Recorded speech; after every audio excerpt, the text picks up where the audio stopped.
remaja semua, hari ini kita akan kembali beribadah online bersama. Walaupun jarak kita berjauhan, saya percaya kita semua bersatu hati untuk memuji nama Tuhan. Oleh karena itu, mari kita memuji Tuhan dari Kidung Kabungahan Enggal 39, bait 1 dan 4.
Terima kasih untuk hari yang telah Kau beri, kami bersyukur karena saat ini kami dapat memuji nama-Mu. Terima kasih untuk persekutuan yang indah ini, terima kasih untuk kesehatan dan kekuatan yang telah Kau beri. Sebentar kami akan beribadah, Tuhan yang memberkati agar hati kami bersatu hanya untuk memuji dan memuliakan nama-Mu saja. Berkatilah ibadah ini ya Tuhan, hanya di dalam nama-Mu saja kami berdoa dan mengucap syukur. Haleluya, amin. Nah teman-teman, berkat Tuhan untuk kita tuh banyak banget. Kita masih diberi kesehatan, kekuatan, keluarga yang luar biasa, dan masih banyak lagi berkat dari Tuhan. Oleh karena itu, sebelum kita mendengarkan firman Tuhan melalui Pak Albert, mari kita memuji Tuhan kembali dengan mengangkat pujian berkat kemurahan-Mu.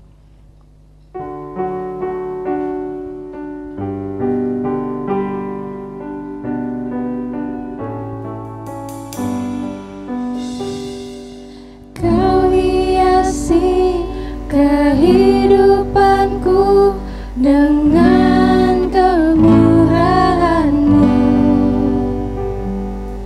Kau rancangkan masa depanku penuh dengan harapan. Aku ada saat ini semuanya karena kasih-Mu. Aku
Rekan-rekan remaja yang dikasihi Tuhan, pada kesempatan hari ini di dalam kebaktian remaja secara sinodal, kita hendak bersama-sama merenungkan bagian daripada firman Tuhan yang terambil dari Yeremia 28 ayatnya yang pertama sampai dengan yang ke-17.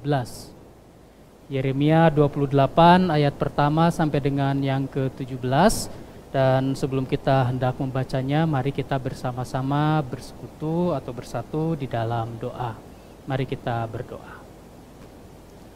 Bapa yang Maha Baik, pada kesempatan hari ini kami bersyukur bila mana kami dipersekutukan oleh-Mu di dalam kebaktian remaja secara sinodal. Dan pada kesempatan hari ini kami hendak bersama-sama merenungkan bagian daripada firman Tuhan. Oleh karena itu kami memohon bimbingan dan kuasa Roh Kudus-Mu ya Tuhan, supaya setiap apa yang hendak kami baca ini dapat kami mengerti, dan melebihi itu tentunya dapat kami maknai, terlebih dapat kami lakukan di dalam kehidupan sehari-hari. Kami percaya bahwa kuasa Roh Kudus yang memampukan kami semua untuk dapat menjadi pelaku dari setiap firman Tuhan. Mari ya Tuhan, Tuhan berbicara kepada kami, karena kami anak-anak-Mu ini siap sedia untuk mendengarkan. Hanya di dalam dan melalui Yesus Kristus, Sang Firman yang hidup, kami memohon dan berdoa. Amin. Yeremia 28 ayatnya yang pertama sampai dengan yang ke-17 akan saya bacakan bagi kita sekalian. Dalam tahun itu juga, pada permulaan pemerintahan Zedekia, Raja Yehuda, dalam bulan yang kelima tahun yang keempat, berkatalah Nabi Hananya bin Azur yang berasal dari Gibeon itu kepadaku di rumah Tuhan, di depan mata imam-imam dan seluruh rakyat. Beginilah firman Tuhan semesta alam, Allah Israel. Aku telah mematahkan kuk Raja Babel itu. Dalam 2 tahun ini aku akan mengembalikan ke tempat ini segala perkakas rumah Tuhan yang telah diambil dari tempat ini oleh Nebukadnezar, Raja Babel, dan diangkutnya ke Babel. Juga Yekhonya bin Yoyakim, Raja Yehuda, beserta semua orang buangan dari Yehuda yang dibawa ke Babel akan kukembalikan ke tempat ini.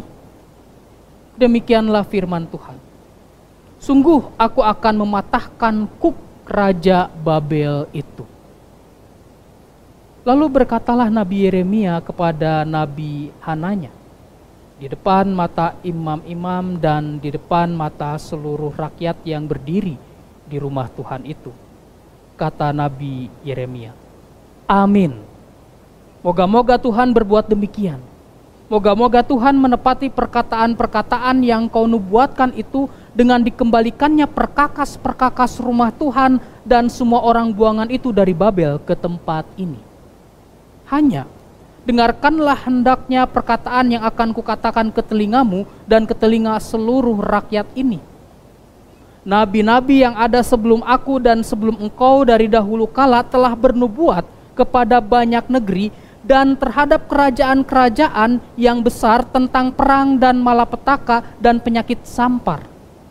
Tetapi mengenai seorang nabi yang bernubuat tentang damai sejahtera, jika nubuat nabi itu digenapi, maka barulah ketahuan bahwa nabi itu benar-benar diutus oleh Tuhan.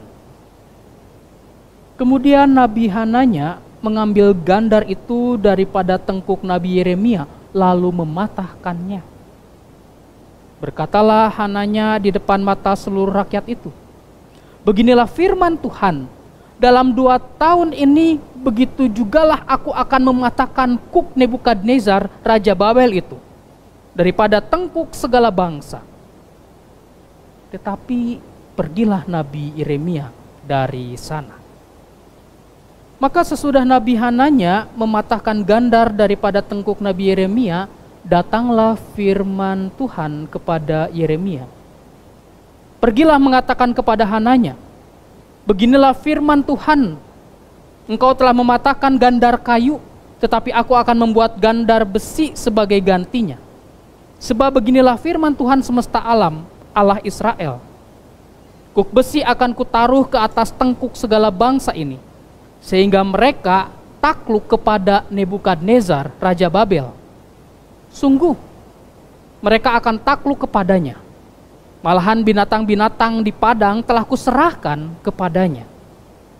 Lalu berkatalah Nabi Yeremia kepada Nabi Hananya, dengarkanlah hai Hananya, Tuhan tidak mengutus engkau, tetapi engkau telah berbuat bangsa ini percaya kepada dusta.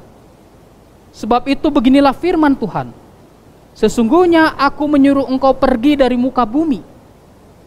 Tahun ini juga engkau akan mati, sebab engkau telah mengajak murtad terhadap Tuhan. Maka matilah Nabi Hananya dalam tahun itu juga pada bulan yang ke-7.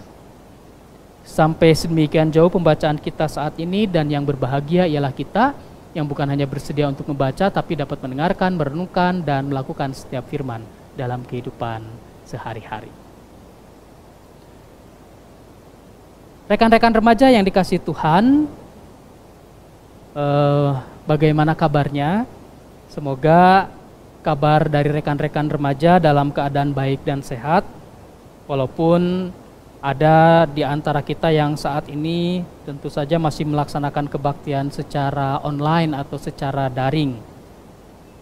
Teman-teman remaja, saya mau tanya, apa yang akan Anda lakukan jika ada teman atau jika ada orang lain di sekitar Anda yang membuang sampah sembarangan?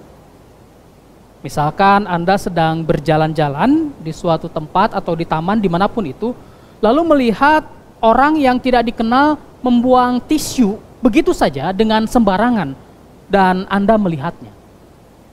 Apa yang akan Anda lakukan? Setidaknya ada jawaban atau respon gitu ya.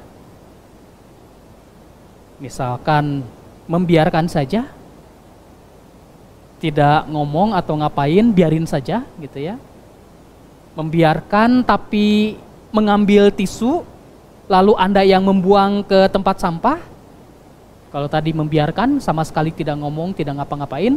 Kalau misalkan yang sekarang membiarkan orang tersebut tetapi Anda sendiri yang mengambil tisu itu dan membuangnya ke tempat sampah. Atau respon yang ketiga, menegur atau memberitahu orang yang membuang sampah tersebut, supaya dia tahu bahwa dia membuang sampah sembarangan dan Anda meminta supaya dia membuang sampahnya ke tempat sampah. Nah, teman-teman remaja yang mana? Yang pertama membiarkan, yang kedua yang mengambil, atau yang ketiga yang menegur? Teman-teman remaja yang dikasihi Tuhan, kebanyakan orang jika diperhadapkan dengan situasi seperti itu adalah yang pertama, diam, tidak bicara, juga tidak melakukan sesuatu apapun, hanya diam saja, tidak peduli bahkan kecenderungannya. Tahu di situ ada perilaku yang tidak benar di hadapannya, tapi dia tidak memberitahu atau dia tidak menyampaikan perilaku yang salah itu kepada orang yang melakukannya. Anda tahu ada ketidakbenaran, tetapi Anda tidak memberitahu tentang kebenaran yang seharusnya. Umumnya kebanyakan orang itu berdiam diri saja. Apalagi misalkan kalau kita dengar ada ungkapan bahwa yang mengatakan diam itu emas. Semakin mereka tidak bersuara walaupun tahu bahwa itu adalah sesuatu yang salah, walaupun tahu ketika menegur itu perilaku yang benar. Padahal istilah diam itu emas bukan menunjuk pada perilaku pembiaran pada sesuatu yang salah, jadi yang salah dibiarin gitu. Bukan.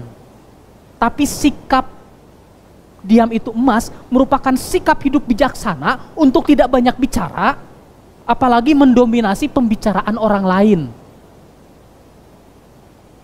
Ketika ada orang ngomong, lalu kita nyerocos, lalu kita bicara banyak gitu.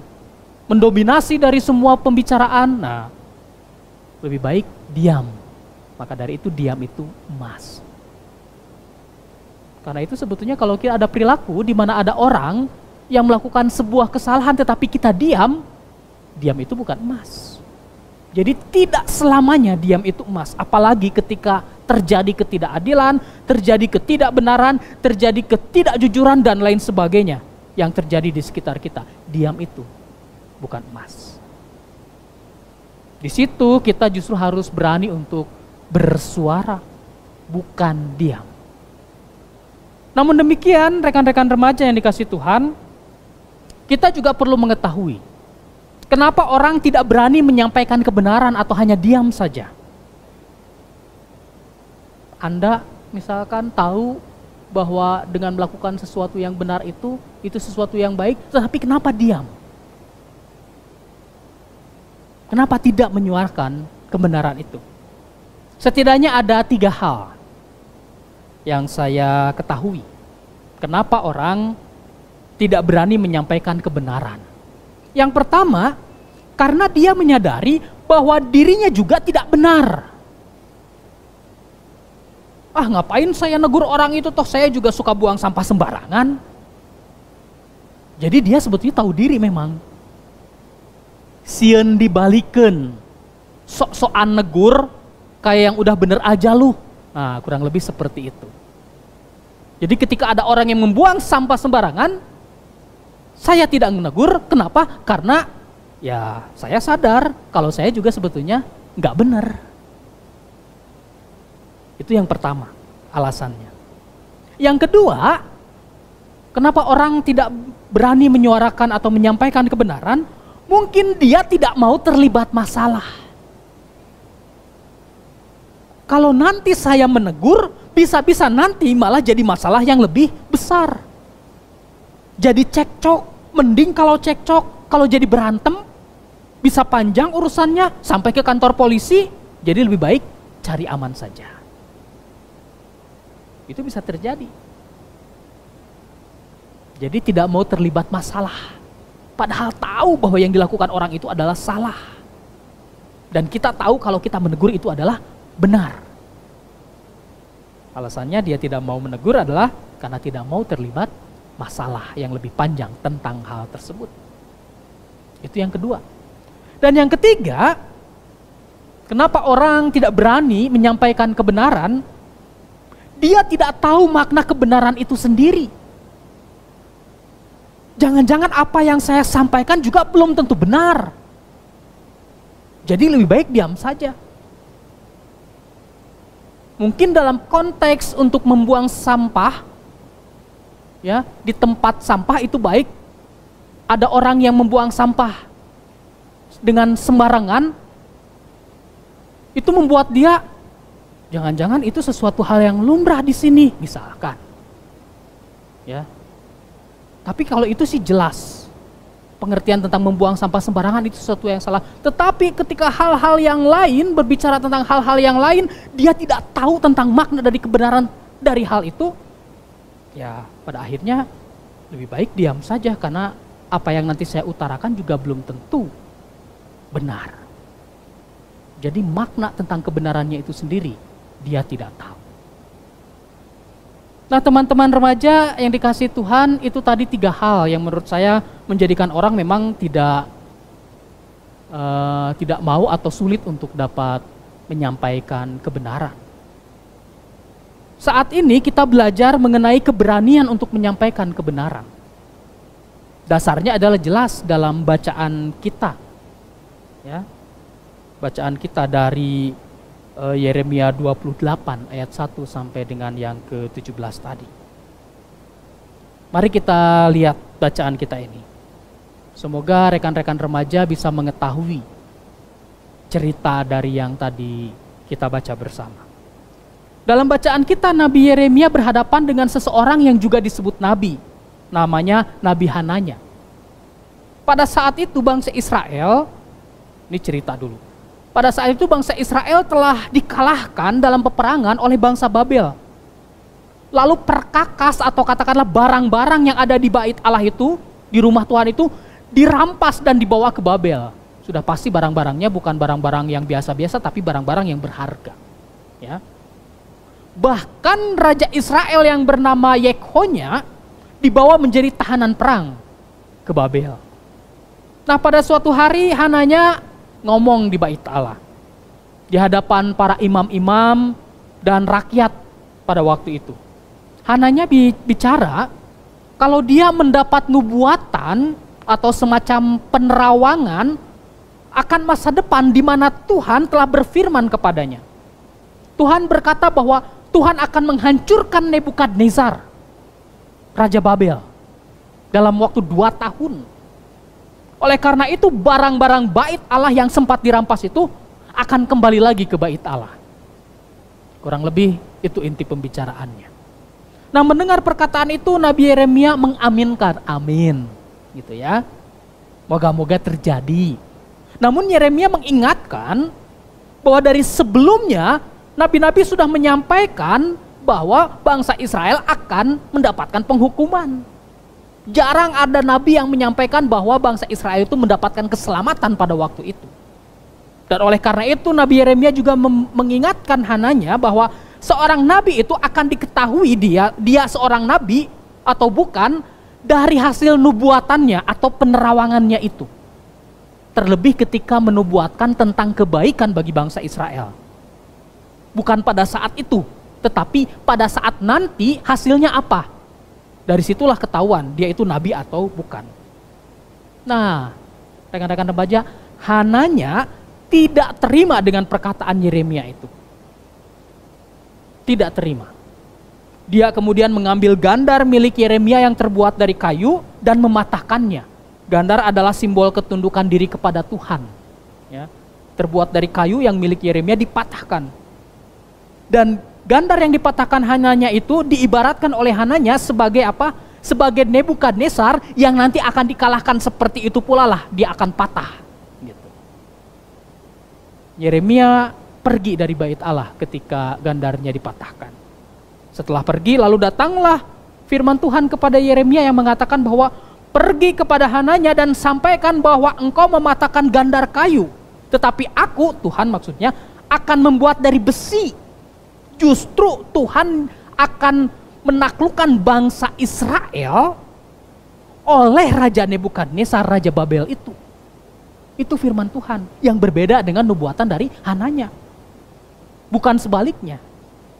Dan Yeremia pun pergi dan menyampaikan kepada Hananya apa yang Allah atau Tuhan sampaikan. Dari situ ketahuan bahwa ternyata Hananya bukanlah nabi tetapi nabi palsu. Nah, teman-teman remaja yang dikasih Tuhan, kita lihat. Apa yang Hananya sampaikan ternyata tidak sesuai dengan apa yang Allah firmankan. Dari situ kita lihat bahwa Hananya adalah nabi palsu yang menyampaikan yang baik-baik saja tentang keadaan bangsa Israel. Tugas seorang nabi bukan hanya menyampaikan yang baik, tapi juga harus berani menyampaikan hal-hal yang tidak baik jika itu benar adanya. Yeremia berani menyampaikan kepada Hananya dan juga menyampaikan kepada rakyat Israel waktu itu bahwa kekalahan Israel atas Babel adalah cara Tuhan untuk menghukum bangsa Israel yang selalu berbuat jahat. Sehingga mereka harus merasakan hukuman itu, yaitu jajahan dari Babel selama lebih kurang 70 tahun, bayangkan. Dari mana kita tahu? Nanti silahkan cek. Pasal 29 ayat 10, 70 tahun jajahan Babel terhadap Israel. Walaupun menyakitkan berita itu, namun tugas seorang nabi memang harus berani menyampaikan kebenaran walaupun itu pahit rasanya. Hananya menyampaikan yang baik-baik saja, hanya supaya bisa mendapat respon yang baik pula dari imam-imam waktu itu, mendapat respon dari rakyat, juga dari Raja Zedekia, pengganti Yekhonya yang ditawan di Babel. Tapi Yeremia berani menyampaikan yang buruk sebagai kebenaran, bahwa Israel akan menjadi jajahan pemerintahan Babel. Dan itu tidak menjadikan Yeremia takut untuk menyampaikan kabar buruk tersebut, rekan-rekan. Nubuatan Yeremia mungkin saja dipandang sebagai bentuk penghinaan, terhadap bangsa Israel, terhadap pemerintahan Israel, terhadap agama Israel, tapi itulah kebenarannya. Yakni Israel memang harus tunduk pada pemerintahan Babel dan menjadi bangsa buangan atau tawanan selama lebih atau kurang lebih 70 tahun di Babel. Nah, di sini kita melihat bagaimana Yeremia menjadi nabi yang berani untuk menyampaikan kebenaran tersebut. Nah, teman-teman remaja yang dikasih Tuhan, jadi saat ini kita belajar untuk yang pertama. Kita belajar untuk berani menyampaikan kebenaran. Kita tahu ada banyak hoax yang bertebaran di media sosial. Mungkin kan rekan-rekan remaja juga orang-orang yang ikut terlibat di media sosial tersebut, di Facebook, di IG, di Twitter, di apapun lah itu ya. Dan ada banyak berita-berita bohong di sana yang saya tidak tahu rekan-rekan remaja sebelum nge-share gitu ya, mengecek dulu atau tidak kebenaran berita tersebut. Begitu. Nah, tidak sedikit orang menikmati ya, tidak sedikit orang menikmati dengan cara ikut menyebarkan hoax tersebut. Apalagi kalau misalkan merasa paling cepat, paling pertama yang duluan menyebarkannya. Seakan-akan dia yang paling hebat gitu. Itu artinya mereka justru lebih senang menyampaikan berita bohong daripada berita yang benar. Anak-anak Tuhan, rekan-rekan remaja, anak-anak Tuhan justru saat ini diminta untuk berani menyebarkan dan menyampaikan kebenaran, bukan kabar bohong. Kita harus terus mengecek semua berita sebelum kita menge-share-nya, sebelum kita menyampaikannya di media sosial. Kita harus cek kebenarannya. Dan jika kita ragu-ragu, lebih baik jangan menyebarkan. Namun kita harus menyebarkan kebenaran, bukan berita bohong. Dan untuk dapat melakukannya, yang kedua, pembelajaran yang kedua, dekat dengan Tuhan. Dengan dekat dengan Tuhan, maka kita akan mengetahui makna kebenaran yang sesungguhnya. Kebenaran yang bukan hasil rekayasa hanya untuk membuat orang senang seperti yang Nabi Hananya tadi lakukan. Demi membuat raja, membuat imam, dan membuat rakyat senang. Lalu dia membuat kabar yang baik, padahal kabar itu tidak benar. Kita menyebarkan yang benar. Dari mana kita tahu benar itu? Ketika kita dekat dengan Tuhan. Kedekatan kita dengan Tuhan membuat kita tahu bahwa ini kabar yang benar dan ini yang harus disampaikan, dan itulah yang dilakukan oleh Yeremia. Yeremia memiliki kedekatan dengan Tuhan hingga pada akhirnya Tuhan berbicara kepada Yeremia, dan bahwa yang benar itu yang Tuhan katakan. Yeremia pun menyampaikannya kepada rakyat, kepada imam, dan kepada Hananya sendiri. Jadi kita harus dekat dengan Tuhan. Dan yang ketiga, pembelajaran kita adalah hiduplah juga benar di hadirat Tuhan. Dengan cara hidup benar di hadirat Tuhan, itu menjadi modal utama untuk kita dapat menyampaikan kebenaran. Ingat tadi, salah satu alasan kenapa orang tidak berani menyampaikan kebenaran, karena dia merasa hidupnya tidak benar. Dan itu sesuatu hal yang logis dan wajar. Oleh karena itu, supaya kita bisa dan berani untuk menyampaikan kebenaran, kita pun memang harus hidup benar di hadirat Tuhan. Itu modal utama, supaya orang tidak nyinyir, sok bener lu, nasehatin gue, sok bener lu.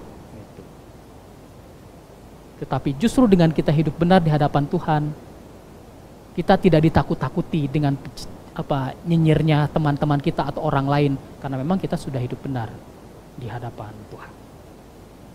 Ya rekan-rekan remaja yang dikasihi Tuhan, mari mulai saat ini dan juga seterusnya kita selalu menjadi orang-orang yang benar dan juga berani untuk menyuarakan setiap kebenaran yang kita ketahui.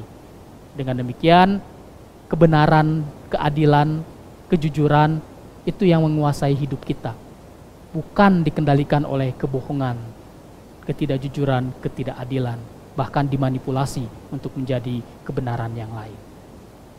Semoga firman Tuhan ini membuat kita senantiasa dapat melakukan yang benar dan menyampaikan kebenaran.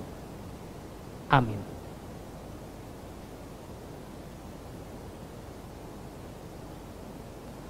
Rekan-rekan remaja yang dikasihi Tuhan, mari kita saat ini dapat datang kepada Tuhan melalui doa. Kita hendak berdoa syafaat. Mari kita bersatu hati di dalam doa. Allah Bapa yang Maha Baik, kami bersyukur pada kesempatan hari ini melalui persekutuan yang kami lakukan secara bersama-sama, yaitu secara sinodal dalam persekutuan remaja ini. Kami dapat kembali belajar akan firman Tuhan, untuk kami dapat hidup benar di hadapan-Mu, dan di sana kami juga dapat berani untuk menyampaikan kebenaran. Kami adalah orang-orang yang juga sudah Tuhan benarkan, oleh karena itu sudah sepantasnya kami untuk hidup benar dan menyampaikan kebenaran kepada banyak orang, supaya setiap orang juga dapat hidup benar dan mereka bisa menyampaikan kebenaran bagi banyak orang. Terima kasih ya Tuhan. Dan pada kesempatan ini kami ingin menaikkan segala seru doa dan pengharapan kami. Kami ingin berdoa bagi setiap teman-teman kami yang mungkin pada saat ini sedang dalam keadaan sakit. Kami memohon kiranya Tuhan dapat memberkati mereka, menyembuhkan mereka dari setiap sakit penyakit yang diderita mereka. Kami tahu bahwa kesembuhan itu berasal dari Tuhan sendiri. Tuhanlah sumber dari kesembuhan. Namun selaku manusia kami ingin mengupayakan kesembuhan itu ketika memang membawa setiap teman-teman kami ini melalui atau oleh sanak keluarga mereka ke bidang medis, ke rumah sakit, ke dokter, dan lain sebagainya. Dan kiranya Tuhan pakai setiap bidang medis tersebut supaya bisa mendatangkan kesembuhan bagi mereka dan mereka dapat beraktivitas kembali seperti sedia kala. Juga ya Tuhan, kami ingin berdoa bagi kami anak-anak-Mu yang pada saat ini juga masih menjalani studi. Engkau tahu dalam kondisi pandemi seperti ini ada banyak keterbatasan untuk kami dapat bersekolah atau menjalankan studi kami. Baik kami yang mungkin studi di tingkat sekolah menengah pertama ataupun sekolah menengah atas, atau mungkin ada di antara teman-teman kami yang juga sudah duduk di bangku perkuliahan. Tetapi saat ini kami hanya bisa studi melalui online atau daring. Di dalam studi tersebut tentu ada banyak hal yang dibutuhkan, ada banyak biaya yang diperlukan, seperti halnya media, yaitu gadget atau gawai, ataupun laptop, apapun itu. Juga kami membutuhkan kuota internet yang cukup besar yang memang harus dipakai setiap hari. Mari Tuhan yang kiranya memberkati kami sekalian, memberkati juga teman-teman kami, khususnya mereka yang kesulitan dalam proses pembelajaran jarak jauh tersebut. Berkati setiap proses pembelajaran itu supaya kami dan teman-teman kami bisa mendapatkan ilmu, dan ilmu itu dapat berguna di dalam kehidupan keseharian kami kini dan juga seterusnya. Berkati juga ya Tuhan para orang tua kami yang tentunya sedang mengupayakan yang terbaik bagi kami. Bukan hanya mengupayakan supaya kami bisa dapat terus sekolah, tetapi mereka yang bahkan juga sudah menjaga kami, memelihara kehidupan kami sampai dengan usia kami saat ini. Ada banyak hal yang sudah mereka korbankan bagi kami. Mari Tuhan yang memberkati mereka. Ajar kami supaya kami juga terus dapat mengasihi para orang tua kami tersebut. Karena cinta kasih mereka tidak akan pernah luntur bagi kami selaku orang tua kami, di mana kami selaku anak-anaknya. Ya Tuhan, saat ini juga kami ingin berdoa bagi kehidupan pelayanan gerejamu, Gereja Kristen Pasundan yang ada di Jawa bagian Barat ini, di setiap jemaat kami masing-masing, bahkan di dalam hidup beroikumene, bekerja sama dalam klasis, sinode, ataupun juga beroikumene bersama-sama dengan gereja-gereja lain. Ya Tuhan, mari Tuhan berkati para pendeta, majelis jemaat, juga komisi-komisi pelayanan yang ada, terlebih juga komisi pelayanan remaja, tempat di mana kami bernaung. Tuhan yang senantiasa menganugerahkan kebaikan di dalam setiap penata layanan yang dilakukan oleh para pelayan Tuhan tersebut, supaya di tengah-tengah keterbatasan khususnya pandemi seperti ini, kami masih bisa melakukan inovasi-inovasi yang baik untuk bisa melakukan pelayanan yang terbaik. Dan setiap umat Tuhan bisa dapat merasakan kehadiran Tuhan melalui setiap pelayanan para pelayan Tuhan ini. Juga ya Tuhan, kami saat ini ingin berdoa bagi kehidupan berbangsa dan bernegara kami, juga dalam kehidupan negara dan dunia ini. Engkau tahu di tengah-tengah kondisi pandemi seperti ini, bukan hanya negara Indonesia tapi seluruh negara mengalami kekhawatiran, bahkan ada banyak di antara umat manusia yang saat ini terjangkit oleh COVID-19. Berjuta-juta orang sudah terjangkit, bahkan berjuta-juta orang juga mungkin yang sudah meninggal dunia. Ya Tuhan, mampukan para pemimpin bangsa yang ada di negara, yang ada di dunia ini, khususnya juga yang ada di negara Indonesia, tempat di mana kami hidup, supaya para pemimpin bangsa ini dapat mengupayakan yang terbaik, khususnya dalam menekan penyebaran COVID-19 ini. Juga mampukan kami selaku rakyat, di mana kami bisa dapat menjaga diri kami, bahkan ketika kami sedang menjaga diri, sebetulnya kami juga sedang menjaga orang lain supaya tidak menular. Kami memohon supaya Tuhan mengetuk pintu hati rakyat Indonesia dan juga rakyat yang ada di seluruh dunia, supaya sungguh-sungguh mengikuti protokol kesehatan yang ketat. Dengan demikian kami bisa saling menjaga satu dengan yang lain sesama umat manusia. Dan ada kesejahteraan melalui kehidupan yang senantiasa dapat kami jalani, yaitu anugerah dari Tuhan. Terima kasih ya Tuhan, dan kami memohon kiranya Tuhan senantiasa dapat juga mendengarkan setiap doa-doa yang ada dalam relung hati kami masing-masing, karena kami percaya Tuhan jauh lebih mengetahui daripada apa yang kami ketahui dan apa yang kami butuhkan. Inilah seru doa dan permohonan kami yang kami satukan hanya di dalam nama Tuhan kami Yesus Kristus, yang juga telah mempersatukan kami melalui doa yang telah diajarkannya pada kami. Bapa kami yang di sorga, dikuduskanlah namamu, datanglah kerajaanmu, jadilah kehendak-Mu di bumi seperti di sorga. Berikanlah kami pada hari ini makanan kami yang secukupnya, dan ampunilah kami akan segala kesalahan kami, seperti kami juga mengampuni orang yang bersalah kepada kami. Dan janganlah membawa kami ke dalam pencobaan, tetapi lepaskanlah kami daripada yang jahat. Karena Engkau-lah yang mempunyai kerajaan, kuasa dan kemuliaan sampai selama-lamanya. Amin. Gimana nih teman-teman firman-Nya? Semoga kita semakin terberkati dan firman-Nya dapat menjadi kekuatan dalam kehidupan kita sehari-hari. Mari kita memuji Tuhan kembali dengan lagu Yesus Mulia.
God be the glory for the things He's done. To God be the glory for the things He's done. To God be the glory for the things He's done. To God be the glory for the things He's done. Keagunganmu, kedahsyatanmu terpancar dari indahnya dunia. Segala yang ada tak kau ciptakan, karyamu sungguh tiada taranya.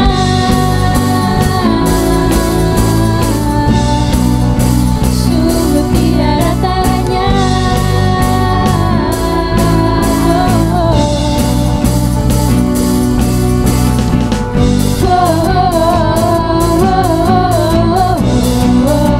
Mulia namamu,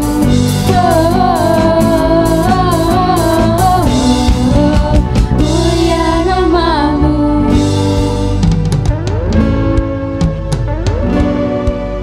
Mulia namamu.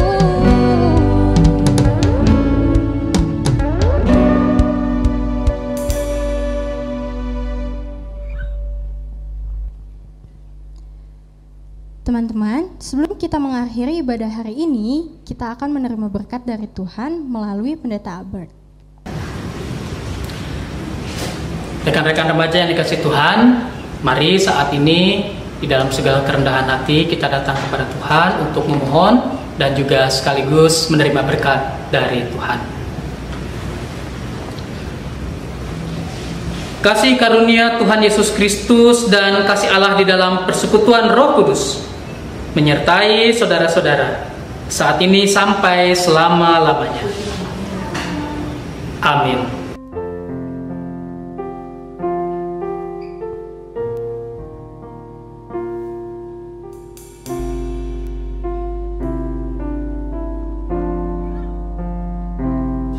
Bapa, terima kasih. Bapa, terima kasih. Bapa,